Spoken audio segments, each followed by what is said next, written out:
आसिफ जरदारी दूसरी मरतबा सदर ममलिकत मुंतखब। हुकूमती इत्तेहाद के उम्मीदवार आसिफ जरदारी ने 411 और सुन्नी इत्तेहाद कौंसिल के सदारती उम्मीदवार महमूद अचकजई ने 181 इलेक्टोरल वोट हासिल किए। पार्लियामेंट और चारों सूबाई असम्बलियों में 1093 में से 1044 अरकान ने वोट डाला।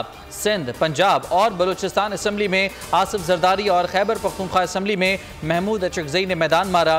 JUI और जमात इस्लामी ने इलेक्शन का बॉयकॉट किया। नौमुंतखब सदर कल ओहदे का हल्फ उठाएंगे।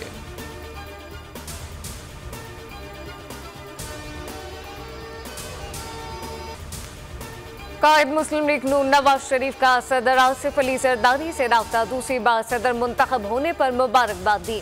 आसिफ अली जरदारी का इज़हार तशक्कुर, मुल्क को दरपेश चैलेंज से निमटने के लिए मुश्तरका कोशिशों पर इत्तफाक। दोनों रहनुमाओं के दरमियान अहम मुलाकात कल होगी।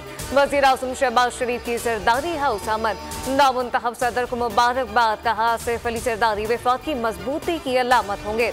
स्पीकर कौमी असम्बली सादिक की नामुंतखब सदर आसिफ अली जरदारी को मुबारकबाद ने ख्वाहिशात का इजहार किया। वज़ीर आला पंजाब मरियम नवाज ने भी मुबारकबाद दी।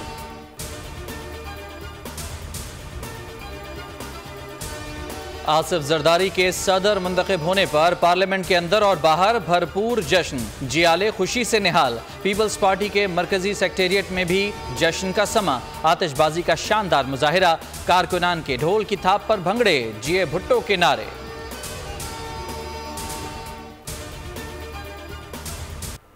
PTI ने सदारती इलेक्शन मुस्तरद कर दिया। बैरिस्टर गौहर ने कहा कि आईनी ओहदों पर गैर आईनी तरीके से विराजमान होना आइन की पामाली है।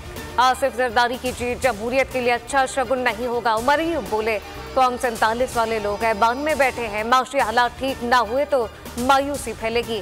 सेनेटर अली जफर का कहना था, पेशावर हाई कोर्ट के हुक्म में इम्तना के बावजूद हलफ लेना अफसोसनाक है।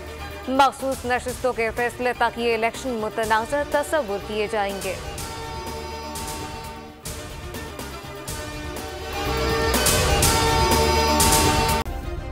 सब्सक्राइब करें और बेल दबाएं ताकि कोई खबर रह न जाए।